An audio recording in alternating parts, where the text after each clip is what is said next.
ನಮಸ್ಕಾರ, ನೀವು ನೋಡ್ತಾ ಇದ್ದೀರಾ ನಮ್ಮ ವಿಜಯ ನ್ಯೂಸ್. ಈ ಕ್ಷಣದ ಪ್ರಮುಖ ಸುದ್ದಿಗಳು. ಗದಗ ಜಿಲ್ಲೆಯಲ್ಲಿ ನಿಲ್ಲದ ಗೊಬ್ಬರ ಗೋಳಾಟ. ಯೂರಿಯಾ ಗೊಬ್ಬರಕ್ಕಾಗಿ ಮಕ್ಕಳ ಶಿಕ್ಷಣಕ್ಕೆ ಕೊಡಲಿ ಪೆಟ್ಟು ಬಿದ್ದಂತಾಗಿದೆ. ಯೂರಿಯಾ ಗೊಬ್ಬರಕ್ಕಾಗಿ ಶಾಲೆ ಬಿಟ್ಟು ಗೊಬ್ಬರಕ್ಕಾಗಿ ಮಕ್ಕಳ ಕ್ಯೂ ನಿಲ್ಲುವಂತ ಪರಿಸ್ಥಿತಿ ನಿರ್ಮಾಣವಾಗಿದೆ. ಪ್ರಾಥಮಿಕ ಹಾಗೂ ಹೈಸ್ಕೂಲ್ ಶಾಲೆಯ ಮಕ್ಕಳು ಶಾಲೆ ಬಿಟ್ಟು ಯೂರಿಯಾ ಗೊಬ್ಬರಕ್ಕೋಸ್ಕರ ಕ್ಯೂ ನಿಂತಿದ್ದಾರೆ. ನಸುಕಿನ ಜಾವ 3 ರಿಂದ 4 ಗಂಟೆಗೆ ಆಗಮಿಸಿದ ರೈತರು ಮತ್ತು ಮಕ್ಕಳು.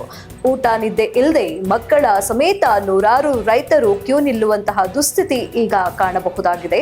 ಗದಗ ನಗರದ ನಾಮಜೋಶಿ ರಸ್ತೆಯಲ್ಲಿ ಇರುವಂತಹ ಅಂಗಡಿಯ ಮುಂದೆ ಕ್ಯೂ ನಿಂತಿದ್ದು ಆಧಾರ್ ಕಾರ್ಡ್ ಹಿಡಿದು ಸರತಿ ಸಾಲಿನಲ್ಲಿ ನಿಂತಿದ್ದಾರೆ ವಿದ್ಯಾರ್ಥಿಗಳು.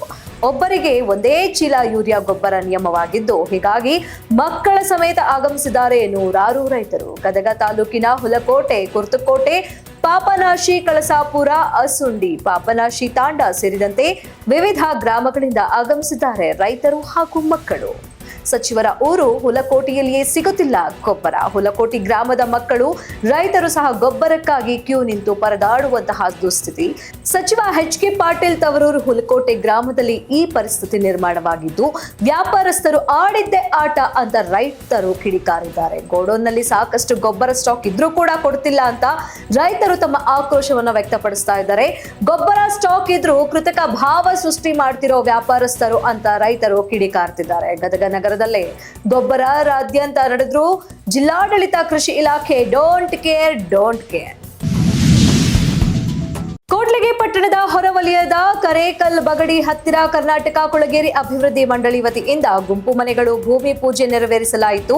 ಈ ಸಂದರ್ಭದಲ್ಲಿ ಮಾತನಾಡಿದ ಶಾಸಕರಾದ ಡಾಕ್ಟರ್ ಶ್ರೀನಿವಾಸ್ ಎಂಟಿ ಅವರು, ಎಷ್ಟೋ ಕಡು ಬಡವರಿಗೆ ಎಂದಿಗೂ ಕೂಡ ವಾಸ ಮಾಡಲು ಮನೆಗಳಿಲ್ಲ ಎನ್ನುವುದು ನನಗೆ ತುಂಬಾ ನೋವಿನ ಸಂಗತಿ ಎಂದು ತಿಳಿಸಿದ್ರು.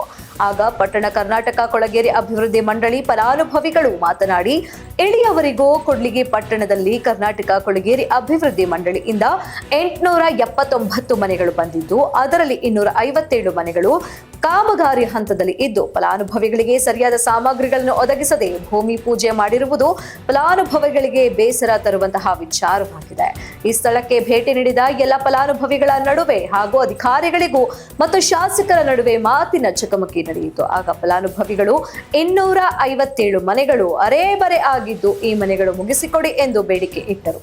ಈ ಸಂದರ್ಭದಲ್ಲಿ ಪಂಚಾಯಿತಿ ಅಧ್ಯಕ್ಷರು, ಸದಸ್ಯರಾದ ತಳವಾಸ ವೆಂಕಟೇಶ್ ರವರು, ಸೈಯದ್ ಶುಕೂರ್ ರವರು, ಸಿರದಿ ಮಂಜುನಾಥ್ ರವರು, ಪೂರ್ಯ ನ್ಯಾಯ ಮುಖಂಡರಾದ ಜಯಮರು, ರಾಘವೇಂದ್ರ, ಗುಪ್ತಲ್, ಬಸವರಾಜ್, ಕೊತ್ಲೇಶ್ ಹಾಗೂ ಕೊಳಗೇರಿ ಅಭಿವೃದ್ಧಿ ಮಂಡಳಿ ಅಧಿಕಾರಿಗಳು, ಸುತ್ತಮುತ್ತಲಿನ ಗ್ರಾಮದ ಪ್ರಮುಖ ಮುಖಂಡರು ಉಪಸ್ಥಿತರಿದ್ದರು.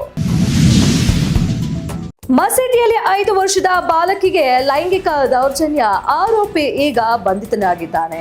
ಯರಗಟ್ಟಿ 5 ವರ್ಷದ ಬಾಲಕಿಯನ್ನು ಪುಲಾಯಿಸಿ ಮಸೀದಿಯೊಳಗೆ ಕರೆದೊಯ್ದು ಲೈಂಗಿಕ ದೌರ್ಜನ್ಯ ಎಸಗಿದ್ದಾನೆ ಎನ್ನಲಾದ ಆರೋಪಿಯನ್ನ ಬೆಳಗಾವಿ ಜಿಲ್ಲೆಯ ಮುರಗೋಡ ಠಾಣೆ ಪೊಲೀಸರು ಬಂಧಿಸಿದ್ದಾರೆ. ಬಾಗಲಕೋಟೆ ಜಿಲ್ಲೆಯ ಮುಧೋಳ ತಾಲೂಕಿನ ಮಹಾಲಿಂಗಾಪುರ ಪಟ್ಟಣದ ತುಫೈಲ್ ಅಹಮದ್ ದಾದಾಫೀರ್ 22 ವರ್ಷ ಬಂಧಿತ ವ್ಯಕ್ತಿಯಾಗಿದ್ದು, 2023 ಅಕ್ಟೋಬರ್ 5ರಂದು ಬಾಲಕಿಯ ಮೇಲೆ ಅತ್ಯಾಚಾರ ಎಸಗಿರುವ ಕೃತ್ಯ ಸಿಸಿಟಿವಿಯಲ್ಲಿ ಸೆರೆಯಾಗಿದೆ. ಘಟನೆ ಕುರಿತಾದ ದೃಶ್ಯಗಳು ವೈರಲ್ ಆದ ಬೆನ್ನಲ್ಲೇ ಪೊಲೀಸರು ಜಿಲ್ಲಾ ಮಕ್ಕಳ ರಕ್ಷಣಾ ಘಟಕ ವತಿಯಿಂದ ಪ್ರಕರಣ ದಾಖಲಿಸಿಕೊಂಡು ಆರೋಪಿಯನ್ನ ಬಂಧಿಸಿದ್ದಾರೆ. ಕಳೆದ 2 ವರ್ಷಗಳ ಹಿಂದೆ ಮಸೀದಿಯೊಂದರಲ್ಲಿ ಘಟನೆ ನಡೆದಿದ್ದು, ಬಾಲಕಿ ಅಳುತ್ತಾ ಮನೆಗೆ ಬಂದಾಗ ಪೋಷಕರು ಮಸೀದಿಗೆ ಹೋದಾಗ ಪ್ರಕರಣ ಬೆಳಕಿಗೆ ಬಂದಿದೆ. ಈ ಕುರಿತು ನೊಂದ ಬಾಲಕಿ ಪೋಷಕರ ಜೊತೆಗೆ ಸ್ಥಳೀಯ ಮುಸ್ಲಿಂ ಮುಖಂಡರು ಸೇರಿಕೊಂಡು ರಾಜಿ ಸಂಧಾನ ಮಾಡಿಸಿ ಆರೋಪಿಯನ್ನ ಮಸೀದಿಯಿಂದ ಹೊರಹಾಕಿದ್ದಾರೆ.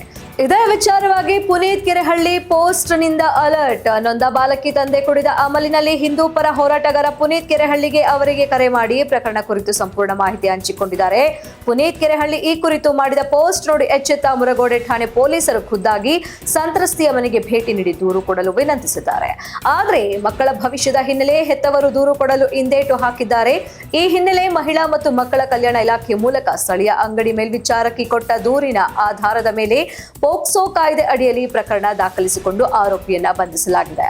ಪ್ರಕರಣ ಮುಚ್ಚಿ ಹಾಕಲು ರಾಜಿ ಪಂಚಾಯಿತಿ ಮಾಡಿದ್ರು ಬೆದರಿಕೆ ಹಾಕಿದವರನ್ನ ವಿಚಾರಣೆಗೆ ಒಳಪಡಿಸುತ್ತೇವೆ. ಬಂಧಿತ ಆತನು ಮೌಲಿ ಹೌದೋ ಅಲ್ವೋ ಎಂಬುದು ತನಿಖೆ ಬಳಿಕ ಗೊತ್ತಾಗಲಿದೆ. ಬೆಳಗಾವಿ ಎಸ್ಪಿ ಡಾಕ್ಟರ್ ಭೀಮಾಶಂಕರ್ ಗುಳೇದ್ ಈ ರೀತಿಯಾಗಿ ಮಾಹಿತಿ ನೀಡಿದ್ದಾರೆ. ರಮ್ಯಾ ಬಗ್ಗೆ ಸೋಷಿಯಲ್ ಮೀಡಿಯಾದಲ್ಲಿ ಅವಹೇಳನ ಕಾಮೆಂಟ್ ವಿಚಾರವಾಗಿ ಹಾವೇರಿಯ ರಾಣೆಬೆನ್ನೂರು ಪಟ್ಟಣದಲ್ಲಿ ನಟಿ ರಾಗಿಣಿ ದ್ವಿವೇದಿ ಪ್ರತಿಕ್ರಿಯೆಯನ್ನ ನೀಡಿದ್ದಾರೆ. ಈ ಬಗ್ಗೆ ನಾನು ಕಾಮೆಂಟ್ಸ್ ಮಾಡೋಲ್ಲ, ಅದು ಕಾನೂನಾತ್ಮಕ ವಿಚಾರವಾಗಿದೆ.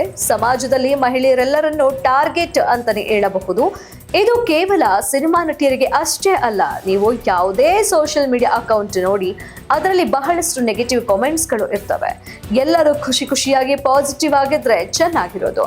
ಎಲ್ಲರ ಜೀವನದಲ್ಲೂ ಅವರದೇ ಆದ ಒತ್ತಡಗಳು ಇರ್ತವೆ. ಒಬ್ಬರನ್ನ ಎನ್ಕರೇಜ್ ಮಾಡಬೇಕಂತ ಮತ್ತೊಬ್ಬರನ್ನ ಮಾತಾಡಿದ್ರೆ ಏನಾಗುತ್ತೆ? ಅದರಲ್ಲಿ ನೆಗೆಟಿವ್ ಕಾಮೆಂಟ್ಸ್ ಮಾಡಿದ್ರೆ ನನಗೂ ಇಷ್ಟ ಆಗಲ್ಲ. ನಮ್ಮ ಸಿನಿಮಾಗಳನ್ನ ನೋಡಿ ಎಲ್ಲರೂ ಪ್ರೋತ್ಸಾಹ ನೀಡಿ ಅಷ್ಟೇ. ಚಾಮುಂಡಿ ಬೆಟ್ಟಕ್ಕೆ ನಟ ದರ್ಶನ್ ಭೇಟಿ. ಚಾಮುಂಡೇಶ್ವರಿ ತಾಯಿಯ ದರ್ಶನ ಪಡೆದ ದರ್ಶನ್ ಚಾಮುಂಡೇಶ್ವರಿಗೆ ಪೂಜೆ ಸಲ್ಲಿಸಿ ವಿದೇಶಕ್ಕೆ ಹೋಗಿ ಬಂದ ನಂತರ ಬೆಟ್ಟಕ್ಕೆ ಭೇಟಿ ನೀಡಿದ ದರ್ಶನ್ ಒಳಿತಾಗಲಿ ಎಂದು ಚಾಮುಂಡಿ ತಾಯಿಯ ಮೊರೆ ಹೋಗಿದ್ದಾರೆ. ದರ್ಶನ್ ನೋಡಲು ಮುಗಿಬಿದ್ದಿದ್ದಾರೆ ಅಭಿಮಾನಿಗಳು. ಇದಾಗಿತ್ತು ಈ ಕ್ಷಣದ ಟಾಪ್ 5 ಪ್ರಮುಖ ಸುದ್ದಿಗಳು. ಮತ್ತಷ್ಟು ಅಪ್ಡೇಟ್ಗಾಗಿ ನೋಡ್ತಾ ಇರಿ ನಮ್ಮ ವಿಜಯ ನ್ಯೂಸ್. ನಮಸ್ಕಾರ. ನೀವು ನೋಡ್ತಾ ಇದ್ದೀರಾ ನಮ್ಮ ವಿಜಯ ನ್ಯೂಸ್, ಭರವಸೆ ಬದುಕಿನ ವಿಜಯ.